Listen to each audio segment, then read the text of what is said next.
तो जी हम अब बहुत दिन से कॉल लगा रहे थे, एक प्रश्न पूछना है पास्टर जी। बोलिए।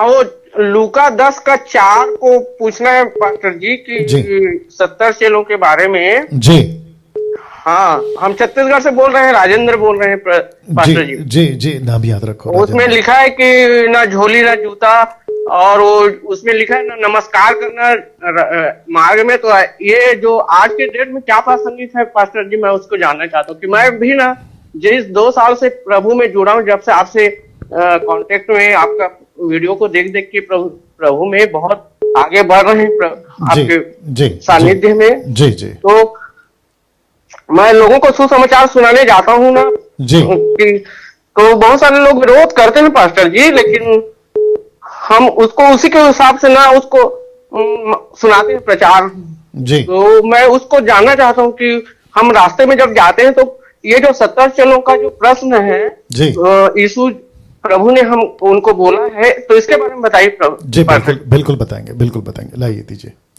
लूका की किताब, उसका 10वां अध्याय। लाइन पे बने रहे भैया। लिखा है वचन 4 में, इसलिए ना जुबटुआ ना झोली ना जूते लो और ना मार्ग में किसी को नमस्कार करो। मरकुस का किताब कहता है जूते लो। एनीवे वो अलग विषय है, मैं उसके ऊपर फिर कभी बात करूंगा। आप लोग जो हैं इस बात का ध्यान में रखेंगे, ठीक है ना। तो इसका मतलब ये हुआ, यीशु भाई पूछ रहे हैं कि इसको आज की तारीख में कैसे गिनती करें। तो इसको कहते हैं ना कि आपका खाना कहाँ से आएगा, आपका पैसा कहाँ से आएगा, आपकी, अगर आप मसीह हैं तो, सेवक हैं तो माफ़ करें, अगर आप मिनिस्ट्री में और आपको प्रभु ने बुलाया, सब कुछ छोड़ो मेरी सेवा करो, ऐसे लोगों की बात कर रहा हूँ। क्योंकि बहुत सारे ऐसे लोग भी हैं जो दूसरों को देखते फुल टाइम कर रहे हैं, बिना सोचे समझे फुल टाइम में कूद जाते हैं, उनकी नहीं बात कर रहा हूँ। जिनको सच्ची बुलाहट है, जेन्युइन कॉलिंग है, उनकी मैं बात कर रहा हूँ। तो ऐसे लोगों को चिंता नहीं करना है, मेरा रोटी कहाँ से आएगा, मेरा कपड़ा कहाँ से आएगा, मेरा घर कहाँ से आएगा। यीशु उनको कह रहा है, तो ऐसे किसी चीज़ की चिंता आपको नहीं करना है। दूसरा, इनका बात करते करते मैंने सुना, ये कहते हैं कि जब हम जाते हैं सुसमाचार सुनाने तो बहुत सारे लोग विरोध करते हैं। तो भैया विरोध तो आपके आखिरी सांस तक रहेगा, सेवा करो या ना करो, आपको विरोध होता रहेगा। घर बैठोगे तो भी विरोध है, बाहर निकलोगे तो भी विरोध है, नौकरी करोगे तो भी विरोध है, स्कूल कॉलेज में जाएंगे तो भी विरोध है। विरोध कभी खत्म नहीं होगा, क्योंकि ज्योति का और अंधकार का कोई मेल नहीं है। अंधकार विरोध करेगा ज्योति का, ज्योति विरोध करेगा अंधकार का। अंधकार कभी ज्योति से दोस्ती नहीं कर सकता और ज्योति कभी अंधकार से दोस्ती नहीं कर सकती, ये आपको दिमाग में रखना। लेकिन आपने और एक लाइन बोली, आपने कहा कि मैं उनको अच्छे से जवाब देता हूं, मेरे को यह बड़ा अच्छा लगा। तो ऐसे जितने भी सेवक हैं, कभी, भाई साहब आप लाइन पे हैं? जी जी जी जी जी जी। सेविकाई करते वक्त में कभी, मेरी मुंबई की भाषा में बोलूंगा, सेविकाई करते वक्त, वचन सुनाते वक्त कभी किसी के बाप से नहीं डरना, क्योंकि जो सबका बाप है वो आपका बाप है। जिससे सब डरते हैं ना वो यीशु है, जिससे लूसीफर डरता है वो यीशु है, जिससे दुष्ट आत्माएं डरती हैं वो यीशु है। और यीशु ने कहा है कि जो तुम्हारे अंदर है वो उससे कहीं बड़ा है जो बाहर है।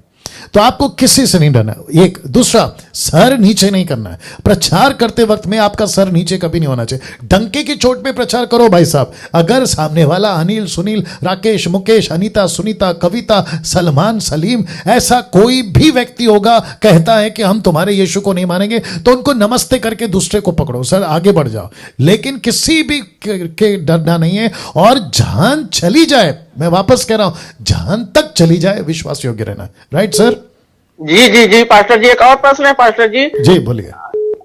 मेरा एक दूसरा प्रश्न था कि मैं आज जो सुसमाचार सुना रहा हूँ वो ठीक है, तो आपने इसका भी मुझे जवाब मिल गया इस जवाब से जी। क्योंकि मैंने एक बार जब सुना था पास्टर जी, तो आपने बोला था बिना पवित्र आत्मा की अगुवाई के आप सुसमाचार भी नहीं सुनाएंगे। तो मेरे को लगता है कि मैं अपने दिल से बोल रहा हूँ कि मुझे पवित्र आत्मा अगुवाई कर रहा है शायद, इसलिए मैं लोगों के बीच में जाके सुसमाचार सुना पा रहा हूँ। जी जी बिल्कुल सही कहा आपने, आपको पवित्र आत्मा अगुवाई कर रहा है सर। तो मेरा सुसमाचार सुनाना जायज है प्रभु जी? बिल्कुल बिल्कुल जायज है, बिल्कुल जायज है।